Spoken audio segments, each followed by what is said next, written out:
Hello friends, आज हम लोग देख रहे हैं an astrologer's day. Lesson number 1 English का है और इसके लेखक है R.K. नारायण। कहानी की शुरुआत में लेखक कहता है कि रोज़ की तरह दोपहर के समय उसने अपना जो बैग है वो खोला और उसके अंदर उसकी जो भी चीज़ें थी वो उसने बाहर निकाल दी। अब देखिए इसके बैग में क्या क्या था। ये बैग से उसका व्यवसाय पता चलता है हमें। 1 दर्जन भर कौड़ियाँ थी, एक चौकोर कपड़ा था जिसके ऊपर कुछ तो भी मंत्र लिखे हुए थे, एक वही थी, नोटबुक थी और एक आप कह सकते हैं कि खजूर के पत्तों का, जिसे हम पत्ता कहते हैं, उसके ऊपर कुछ तो भी भविष्य लिखा हुआ था। आपको इसे पता चल गया होगा कि हम एक पंडित या भविष्य बताने वाले के बारे में बात कर रहे हैं। आगे चल के लेखक उस जो व्यक्ति है उसके चरित्र के बारे में या उसके बारे में, उसका जो अपीयरेंस है उसके बारे में बात करता है। उसके मस्तिष्क पे एक चमचमाता हुआ टीका लगा हुआ था, तिलक था जो लाल सिंदूर और भस्म का बना हुआ था और उसके बीच में उसकी आंखें जो है वो चमचमाती रहती थी। अभी देखिए उसकी आंखें कैसे चमचमाती थी, तो with a sharp abnormal gleam, gleam का मतलब सूर्य की जो प्रखर किरण होती है उसकी जैसे उसकी आंखें चमचमाती रहती थी। ये क्यों चमचमाती रहती थी? क्योंकि वो अपने लिए ग्राहक ढूंढता रहता था।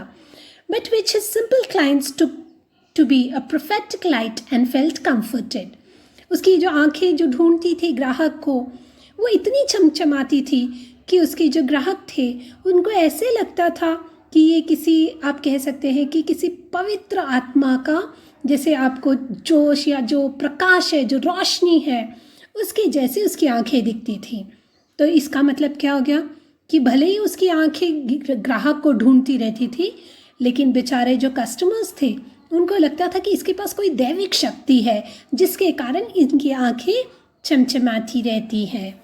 The power of his eyes was considerably enhanced by their position placed as they were between the painted forehead and the dark whiskers which streamed down his cheeks. Even a half-wit's eyes would sparkle in such a setting.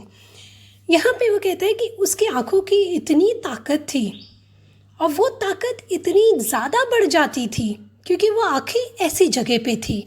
देखिए आंखें ऐसी जगह पे होने के कारण उनकी चमक बढ़ रही थी, क्योंकि ये आंखें कहाँ थी, तो उसका जो आप कह सकते मस्तिष्क है जिस पे वो तिलक लगा हुआ था, और उसके बाद आंखें और आंखों के बाद एक गलमुच्छा था, यानी कि एक ऐसा आप कह सकते कड़क सख्त बाल जो उसकी आंखों के नीचे की जगह से उसके गालों पे फैला हुआ रहता था।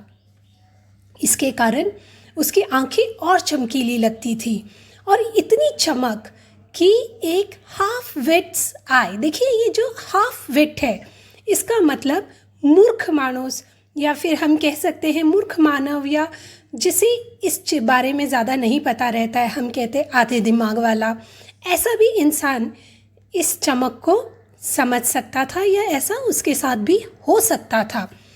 To crown the effect, he wore a saffron-colored turban around his head. और ये सब के ऊपर, जैसे हम लोग कहते हैं a feather in the crown, इन सब के ऊपर एक ज़्यादा उसकी इफ़ेक्ट को बढ़ाने के लिए कहते हैं कि उसने एक सैफरन कलर्ड केसरिया रंग का एक पगड़ी बांध के रखी हुई थी सर पर। The colour scheme never fail, मतलब ये जो उसका कलर का था कि एक केसरिया पगड़ी, उसके बाद उसका तिलक, ये सारी जो कलर्स थी, उसकी काली आंखें, उसका काला बाल, ये सारी चीज़ें जो थी ये कभी भी बदलती नहीं थी। और लोग उसके पास इस तरह से आकर्षित होते थे जैसे मधुमक्खियाँ आकर्षित होती है कॉस्मोस और दहलिया के फूलों से। अब ये कॉस्मोस और ये दहलिया, ये 2 फूलों के नाम दिए गए हैं। He sat under the bough of a spreading tamarind tree which flanked a path running through the town hall park. वो कहाँ बैठता था, ये पंडित कहाँ बैठता था, तो बौ का मतलब होता है टहनियाँ, किसकी, इमली के पेड़ के टहनियों के नीचे जो रोड था, जो पथ था, पाथ यानी कि रोड, जो इन टहनियों से घिरा हुआ रहता था, ठीक है, उसके नीचे वो बैठता था। It was a remarkable place in many ways. ये जो जगह थी वो अपने आप में एक, आप कह सकते हैं कि ऐतिहासिक जगह थी, या इससे कुछ तो भी बहुत सारी चीज़ें जुड़ी हुई थी जो लोगों के नज़र में बैठ सकती थी। अ surging crowd was always moving up and down this narrow road from morning till night. ये ऐसी संकरी रोड था, मतलब बहुत ही पतला सा रोड था, और वहाँ पे भीड़ जो है वो हमेशा बढ़ती रहती थी। सर्जिंग का मतलब क्या होता है? बढ़ती रहती थी। या देखिए, सुबह से लेकर रात तक यहाँ पे भीड़ रहती थी। A variety of trades and occupations was represented all along its way. यहाँ पे बहुत सारे लोग बहुत अलग अलग चीज़ें बेचते थे। यहाँ पे मेडिसिन सेलर्स थे, मतलब जो दवाइयाँ बेचते थे। सेलर्स ऑफ स्टोलन हार्डवेयर, जो आप कह सकते हैं हार्डवेयर चोरी करके लेके आते, वो यहाँ पे बेच रहे थे। एंड जंग, भंगार बेचा जाता था। Magicians and above all an auctioneer of cheap cloth. यहाँ पे क्या था? बहुत सारे मैजिशियंस थे, जादूगर थे, और सबसे ज़्यादा इम्पॉर्टेंट वो जिसके बारे में कह रहा है वो है ऑक्शनियर। ऑक्शनियर का मतलब क्या है? वो जो नीलाम करने वाला, जो नीलामी करता है चीज़ों को, मतलब भाव देता है कि 10 का 5, 10 का 5, या 5 रुपये, 5 रुपये, अगर कोई बढ़ाता है तो उसके हिसाब से वो बेचा जाता है। ऐसे सस्ते कपड़े बेचता था, और वो इतना शोर शराबा करता था, इतना हल्ला गुल्ला करता था। देखिए यहाँ पे जो वर्ड डीन है, DIN, इसका मतलब शोर शराबा करना, हल्ला गुल्ला करना। इतनी आवाज़ बनाता था वो कि लोग उसकी ओर आकर्षित होते रहते थे। Next to him in vociferousness came a vendor of fried groundnuts. इसको मुकाबला देने के लिए, ये जितनी आवाज़ करता था उसके जैसे ही एक और इंसान भी था, जिसको मतलब वो क्या बेचता था? मूंगफलियाँ, सेकी हुई मूंगफलियाँ बेचता था। और उसके साथ एक था who gave his wear a fancy name. वो मूंगफलियों को अलग अलग नाम देता था। हो सकता है जैसे बॉम्बे आइसक्रीम, या फिर दिल्ली का बादाम, या फिर राजा की स्वाद, डेलिकेसी, ऐसे अलग अलग नाम देता था, जिससे कि लोग वहाँ पे बहुत सारी गर्दी करके खड़े हो जाते थे। फ्लॉक टू हिम का मतलब बहुत सारी गर्दी करके खड़े हो जाते थे। A considerable portion of this crowd dallied before the astrologer too. अब जब वो मूंगफलियाँ खाने के लिए आते थे या खरीदने के लिए आते थे लोग, तो वो वहीं पे जो हमारा ज्योतिषी बैठा रहता था उसके इर्द गिर्द भी वो लोग सिर्फ डालीड का मतलब होता है टाइम पास करना, ऐसे ही घूमते रहते थे। The astrologer transacted his business by the light of the flare which crackled and smoked up above the groundnut heap nearby. ये जो हमारा ज्योतिषी है, वो जो अपना धंधा था वो कैसे करता था कि उसके पास खुद की कोई भी रोशनी का साधन नहीं था। तो जो भी रोशनी की चमक ये मूंगफली बेचने वाले के, जो हम कहते हैं ना, जब वो मूंगफली सेंकता है तो उसकी जो आवाज़, जो उसके प्रकाश निकलता था, और उसी के प्रकाश में ही अपना धंधा करता था। The flare which crackled and smoked up above the groundnut. Crackle का मतलब होता है चटकना। देखिए, जब आप मूंगफली सेंकते हैं तो उसमें से कैसे आवाज़ आती है, चट चट करके, तो वो आवाज़ और उसका धुआं जो था, जो मूंगफली वाला बेचता था, उसकी रोशनी के नीचे ही ये हमारा जो ज्योतिषी था वो अपना काम करता था। Half the enchantment of the place was due to the fact that it did not have the benefit of municipal lighting. देखिए यहाँ पे enchantment का मतलब क्या होता है? तो enchantment का मतलब होता है वो जादुई एहसास। तो वो जो जादुई एहसास था उस जगह का, वो किस कारण था? क्योंकि वहाँ पे कोई भी म्यूनिसिपैलिटी की रोशनाई नहीं की हुई थी। इसका मतलब क्या हो गया कि वो जगह जो थी वो थोड़ी अंधेरे जैसी थी। The place was lit up by the shop lights. Municipality ने तो लाइट नहीं दी थी, तो वहाँ पे प्रकाश कौन सा आता था? जो दुकानों की जो लाइट्स है उससे ये जगह जगमगाती थी। अब जगमगाना भी मतलब जहाँ पे कहीं पे भी प्रकाश टिमटिमे आएगा वहीं पे रोशनी होती थी। 1 or 2 had the hissing gas lights. अब देखिए यहाँ पे रोशनी किस किस कारण से होती थी। किसी के पास गैस लाइट था, तो किसी ने क्या किया था, पोल के ऊपर ऐसे ही खुली जो वायर रहती है उससे रोशनी या बल्ब लगाई हुई थी। कुछ लोगों ने तो साइकिल के लैम्प से, जो पुरानी साइकिल होती है उसका जो दिया रहता है उससे उन लोगों ने वहाँ पे रोशनी की थी। और कुछ एक जो हमारे ज्योतिषी के जैसे थे उन्होंने क्या किया था, लाइट ही नहीं खुद की, दूसरे लोग जैसे जुगाड़ कर लेते उसी से अपना काम चला लेता था। It was a bewildering crisscross of light rays and moving shadows. यहाँ पे एक बहुत ही अच्छी चीज़ वो कहता है कि यहाँ पे बहुत सारा कन्फ्यूजन था। कहीं से लाइट आती थी, कहीं और जाती थी, कहीं पे तो भी उनकी परछाइयाँ दिखती थी। यहाँ पे थोड़ा सा कन्फ्यूजन क्रिएट करने की कोशिश की गई है और कहते हैं कि this suited the astrologer very well, और ये हमारे ज्योतिषी को बहुत अच्छे से फिट बैठता था। क्यों? क्योंकि हमारा जो ज्योतिषी था उसने भी कभी भी जानबूझ के ज्योतिषी बनने की उसने सोची भी नहीं थी। मतलब उसने ये पहले से तय नहीं किया था कि उसे ज्योतिषी बनना है। ओके, पर और and he knew no more of what was going to happen to others than he knew what was going to happen to himself the next minute. उसको अपने बारे में भी पता नहीं था कि अगले पल मेरे साथ क्या होने वाला है, तो वो लोगों के बारे में क्या बता सकता था कि उनके बारे में क्या होने वाला है। उसको कुछ भी नहीं पता था क्योंकि वो खुद से एक ज्योतिषी नहीं था। He was as much as a stranger to the stars। देखिए यहाँ पे strangers to the star का मतलब क्या होता है, वो उतना ही अनजान था सितारों से। सितारों का मतलब भविष्य से। उसे भविष्य के बारे में कुछ भी नहीं पता था। वो जो भविष्य ज्योतिषी होते हैं उनको बहुत कुछ पता रहता है तारों के बारे में, क्योंकि वो उसी को पढ़ के भविष्य बताते हैं। तो ये उतना ही अज्ञान था ज्योतिष विद्या से जितने उसके ग्राहक थे। Yet he said things which pleased and astonished everyone. That was more a matter of study, practice and shrewd guesswork।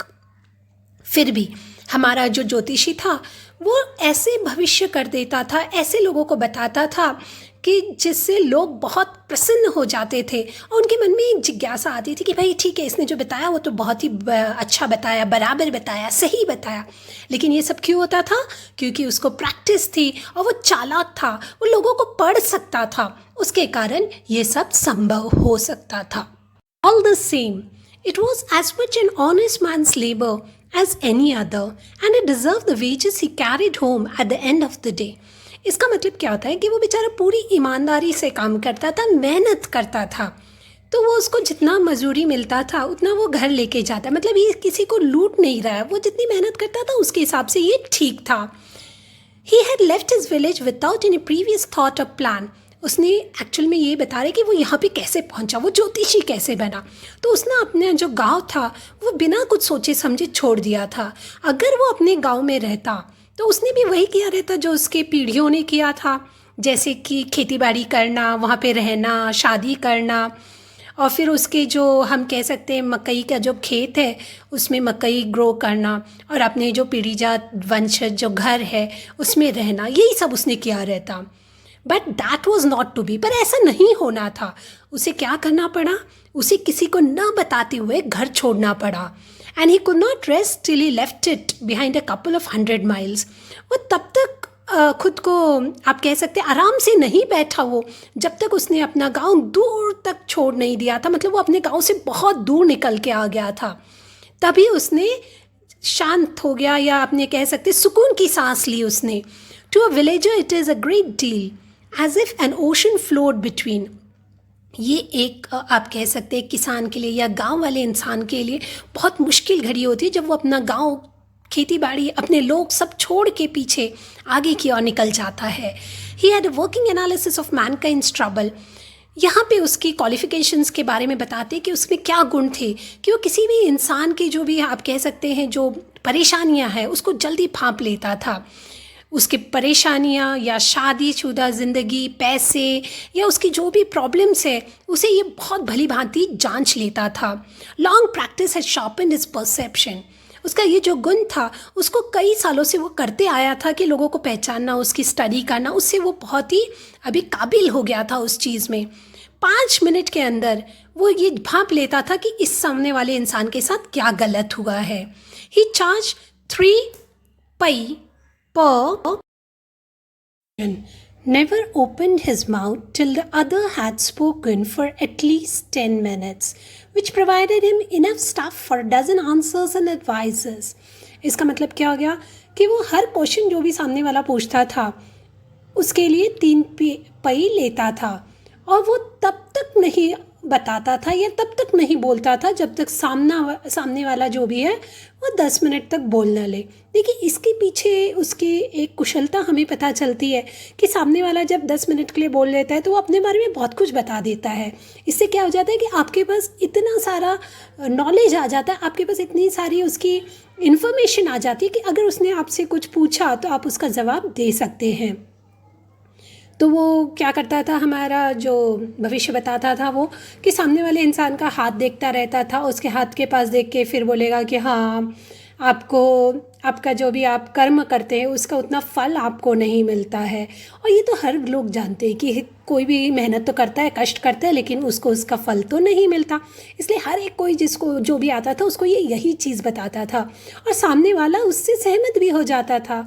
या फिर ये जो हमारा भविष्य बताने वाला था वो सामने वाले को ही क्वेश्चन करता था कि ऐसा है क्या कि आपके घर में कोई एक ऐसी औरत है जिसने मतलब, या दूर की कोई रिश्तेदार है जो आपके साथ उसका मतभेद है, मनमुटाव है, आपके साथ उसका अच्छा नहीं है। या फिर वो उस इंसान का, जो सामने बैठा हुआ इंसान है, उसके चरित्र के बारे में बताना शुरू कर देता था। जैसे कि आपके बहुत सारे जो कष्ट हैं वो आपके स्वभाव के कारण होता है, या आपकी ग्रह दशा बराबर नहीं है, या फिर ऐसे कहता कि हाँ भाई आप बाहर से तो बहुत सख्त हैं और अंदर से बहुत नरम है। ये सारी चीज़ें ना बहुत कॉमन हो जाती है और हर कोई अपने बारे में अच्छा समझने की या अच्छा सुनने की कोशिश करता है। तो तुरंत ये जो है उनके मन को भिड़ जाता था कि हाँ ये जो बता रहे हैं वो तो बराबर बता रहे हैं। तो इसका मतलब क्या होता है कि मैं तो अच्छा ही इंसान हूँ, बाकी सारे जो लोग हैं वो बुरे हैं। तो जब अपने बारे में कोई अच्छी चीज़ सुनता है तो उसे बेशक अच्छा ही लगता है। यहाँ पे एक शब्द जो यूज़ किया है वो है पई, PIES। पुराने ज़माने में ये पई जो है एक करेंसी हुआ करता था। इसका मतलब क्या होता है, तो एक पैसा जो है वो 3 पई से बनाया जाता है। बोला जाता है ना पहले कि पई पई जोड़ के सारी चीज़ें बनाई जाती है, तो ये पैसे का एक छोटा सा रूप है। तो 3 पई अगर हम इकट्ठा करते तो उससे 1 पैसा बनता है, ठीक है। और 4 पैसे अगर इकट्ठा करेंगे तो 1 आना बनेगा। और ये आना जो है ये पूरा 1 रुपया नहीं होता है, ये आना जो है वो 1/16 पार्ट था उस समय में 1 रुपये के। तो इसका मतलब ये जो पई है ये सबसे छोटा डिनोमिनेशन है, या सबसे छोटा पैसा जो हुआ करता था उस ज़माने में, उसे पई कहते हैं। The nuts vendor blew out his flare and rose to go home। देखिए यहाँ पे क्या हो गया, अभी वो जो मूंगफली बेचने वाला था वो उसने क्या कर दी, जो उसने आग लगाई हुई थी जिसके ऊपर वो सेक रहा था वो अभी उसने बंद कर दी और अभी वो घर जाने की तैयारी करने लग गया। यहीं पे ये जो सिग्नल था, ये एक सिग्नल था कि जब भाई मूंगफली वाला जाने लग जाए तो हमारा जो भविष्य बताने वाला है ज्योतिषी, वो क्या कर लेगा, अपना भी सामान बांधना शुरू कर देता है। क्यों? क्योंकि अभी उसके पास प्रकाश तो नहीं था, क्योंकि हमने पहले देखा था कि वो जो मूंगफली बेचने वाला था उसके पास से जो दिए की जो प्रबंध था उधर से जो लाइट आती थी उसके ऊपर ही अपना धंधा करता था। अभी वो जाने लग गया तो इसने भी अपना जो सामान बिखरा हुआ था वो सारा इकट्ठा करने लग गया। यहाँ पे अभी प्रकाश या ज्योत का कोई भी साधन नहीं था, सिर्फ यहाँ पे एक ना कहीं से तो भी लाइट आती थी, एक लाइट मतलब एक रे आ रहा था जो उसके सामने जो ग्राउंड था उसके ऊपर गिरता था। उसने क्या किया, अभी अपना जो सामान था वो सब इकट्ठा करना शुरू कर दिया, अपने बैग में वापस डालना शुरू कर दिया। जैसे ही उसने ऊपर देखा तो उसको क्या हो गया कि एक आदमी सामने खड़ा है ऐसे लगने लग गया। उसको लगा कि ठीक है भाई, अच्छा हो गया, चलो एक कोई तो भी ग्राहक आ गया। तो उसका जो यूजुअल टोन होता था उसमें उसने कहा कि आप मुझे चिंता में लग रहे हैं, आपको कोई तो भी चिंता है, अगर आप बैठ जाएंगे और मुझसे बात करेंगे तो हो सकता है कि मैं आपकी चिंता का निवारण कर दूं। इस पे वो सामने वाला इंसान क्या कहता है, उसे थोड़ा गुस्सा आ जाता है और वो यूं ही उसको जवाब दे देता है। तो the astrologer pressed his invitation. इसका मतलब क्या हो गया कि वो जो हमारा ज्योतिषी है वो बार बार उसको ये इस बात पे बोलने लग गया कि भाई आप आके बैठ जाओ तो मैं आपसे बात करता हूँ। अभी उसने क्या किया, अपना जो हाथ है वो नाक के ऊपर डाल के जो सामने वाला है उसने नाक पोंछी और बोलने लग गया, क्या तुम खुद को ज्योतिषी समझते हो? इसका मतलब क्या हो गया, वो भी यहाँ पे अपनी थोड़ी सी दादागिरी दिखाने की कोशिश करता है कि क्या तुम खुद को ज्योतिषी समझते हो, ठीक है। The astrologer felt challenged and said, tilting the other's palm toward the green shaft of life, yours is a nature. देखिए यहाँ पे क्या हो रहा है कि जो हमारा ज्योतिषी था उसको थोड़ी ऐसे लगा कि ठीक है कोई मुझे चुनौती दे रहा है, तो उसने तुरंत उसका जो हाथ था सामने वाले इंसान का वो थोड़ा झुकाया ताकि उसको वो जो हरी लाइट आ रही है उसमें वो देख सके। और ज्योतिषी जैसा हमेशा सबके साथ बोलता था बोलना शुरू कर दिया कि आपका स्वभाव। तो इतने में जो सामने वाला इंसान है उसको गुस्सा आ गया, उसने बोला बस बस बहुत हो गया, मुझे ऐसा बताओ कुछ जिसमें कोई आप कह सकते हो वज़न हो, कोई अच्छी चीज़ बताओ। अभी हमारे ज्योतिषी को गुस्सा आ गया। उसने फिर गुस्से में कहा कि मैं सिर्फ 3 पहिए हर प्रश्न के लेता हूँ और उसके बदले में आप तो ऐसे कह सकते हो ना कि 3 पैसे के लिए ठीक है ये जो कुछ भी मैं बता रहा हूँ। At this, the other withdrew his arm, took out an anna and flung it out to him. तो इसमें क्या हो गया, जो सामने वाला ग्राहक था उसने अपना हाथ पीछे ले लिया और उसने अपने जेब से एक आना निकाला और वो हमारे ज्योतिषी के पास देते हुए बोला, I have some questions to ask. If I prove you are bluffing, you must return that anna to me with interest. वो कहता है कि मैं ये तो आना तुमको दे रहा हूँ और मुझे बहुत सारे प्रश्न पूछने हैं, लेकिन अगर मुझे पता चला आप यूँ ही कुछ भी बक रहे हो या ऐसे ही कुछ भी बोल रहे हो तो आपको मेरा ये जो आना है उसको ब्याज के साथ आपको मुझे वापस करना पड़ेगा। ठीक है, अभी लग रहा है कि वीडियो बड़ा हो गया है, इसलिए हम जो इसका सेकंड पार्ट है वो दूसरे वीडियो में देखेंगे।